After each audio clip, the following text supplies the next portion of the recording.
താത്വിക ആചാര്യന്മാരെല്ലാം പടം എടുത്തു മാറ്റിയിട്ട് ഇപ്പൊ അവിടെ ഗീബൽസിന്റെ പദം വെച്ചിരിക്കുകയാണ്. അമ്മാതിരി നുണയാണ് ഇടതു പ്രതിനിധി ഈ ചർച്ചയിൽ പറയുന്നത്. അദ്ദേഹം പറഞ്ഞത് ഈ കരാറിൽ നിന്ന് 30 ദിവസം നോട്ടീസ് നൽകി പിന്മാറാം. അദ്ദേഹം വായിച്ചത് 25ാമത്തെ പോയിന്റാണ്. DOSCL, MOE and Government of India reserves the right to resign, cancel, terminate the agreement in the interest of the public by giving a notice of 30 days. എന്താ DOSCL? DOSCL എന്ന് വെച്ചാൽ department of school education and literacy. എന്താ MOE? Ministry of education. എന്താ GOI? Government of India. ഇനി ഈ പറയുന്ന MOUവിന്റെ ആദ്യത്തെ point between അരുൺകുമാറും അഭിഭാഷകനാണ് ഞാനും അതെ. അദ്ദേഹത്തിന് പ്രത്യേകം ഒന്ന് പറഞ്ഞു കൊടുക്കേണ്ടി വരുന്നതിൽ എനിക്ക് ഗതികേട് എന്ന് എനിക്ക് പറയാൻ പറ്റൂ. ആ ബിറ്റ്വീൻ്റെ അകത്ത് ഒന്നാമത്തെ കക്ഷി അതാരാ? ഒന്നാമത്തെ കക്ഷി ഈ പറയുന്ന department of school education and literacy, അതായത് DOE. രണ്ടാമത് മിനിസ്ട്രി ഓഫ് എഡ്യൂക്കേഷൻ ME. രണ്ടാമത് ഗവൺമെന്റ് ഓഫ് ഇന്ത്യ GI.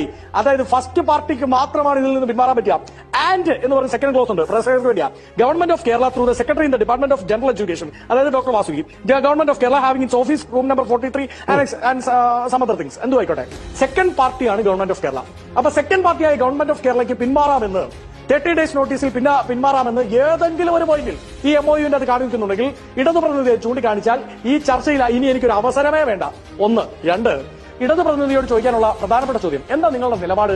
ഇപ്പോ ഈ PM ശ്രീയിൽ നിന്ന് പിന്മാറണമെന്നാണോ നിങ്ങളുടെ നിലപാട്? പിന്മാറണ്ട എന്നാണോ? അത് ഇവർ പറയുന്നില്ലല്ലോ. PM ശ്രീ ഇതാ സർക്കാർ നടപ്പിലാക്കാൻ പോകുന്നേ എന്ന് വിളിച്ചു പറയുന്ന ഇവരുടെ നിലപാടെന്താ? നടപ്പിലാക്കണമെന്നാണോ നടപ്പിലാക്കണ്ട എന്നാണോ?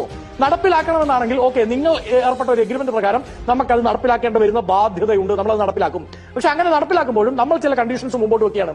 അത് ലീഗലി എങ്ങനെ ബൈൻഡ് ചെയ്യാം എന്നത് മനസ്സിലാക്കാൻ വേണ്ടിയാണ് മന്ത്രിസഭാ ഉപസമിതിയെ വെച്ചിരിക്കുന്നത്. ഒന്ന്. രണ്ട്, ഇനി നടപ്പിലാക്കണ്ട എന്നാണ് നിങ്ങളുടെ നിലപാടെങ്കിൽ ഞാൻ നേരത്തെ വായിച്ച ഇടതു പ്രതിനിധിയും എടുത്തെടുത്ത് വായിച്ച ആ MOUവിൽ എവിടെയാണ്, ഏത് ക്ലോസ് പ്രകാരമാണ് നമുക്ക് പിന്മാറാൻ പറ്റുക? അദ്ദേഹം പറഞ്ഞു ഞങ്ങൾ കീപ്പ് ഇൻ അബയൻസ്. എന്താ കീപ്പ് ഇൻ അബയൻസിന്റെ ഇംഗ്ലീഷ് പരിജ്ഞാനം? Temporarily suspend or temporarily postpone. അതായത് ടെമ്പറലി പോസ്റ്റ്പോൺ ചെയ്യുക എന്ന് മാത്രമാണ് അതിന്റെ അർത്ഥം. പ്രേക്ഷകർക്ക് വേണ്ടിയാണ് ഇപ്പൊ സംഘയ്ക്ക് അറിയാമെന്ന് എനിക്കറിയാം. നോക്കൂ, നമ്മൾ ഇന്ന് വീട്ടിൽ ചിക്കൻ മേടിച്ചോണ്ട് വന്നു. ഇന്ന് ചിക്കൻ കറി വെച്ചേക്കാമെന്ന് തീരുമാനിച്ചു. വൈകിട്ടായപ്പോഴത്തേക്ക് ചിക്കൻ കറി ഇന്ന് വെക്കണ്ട, അത് തൽക്കാലം ഫ്രീസറിൽ വെച്ചേക്കാം എന്ന് വെച്ചാൽ അതെടുത്ത് കളഞ്ഞു എന്നല്ല അർത്ഥം. നാളെ വെക്കാൻ വേണ്ടിയാണ് ഫ്രീസറിൽ വെക്കുന്നത്. അതായത് കെപ്റ്റ് ഇൻ അബയൻസ്. അതാണ് പ്രേക്ഷകർക്ക് വളരെ സിമ്പിളായി പറഞ്ഞാൽ മനസ്സിലാക്കാം.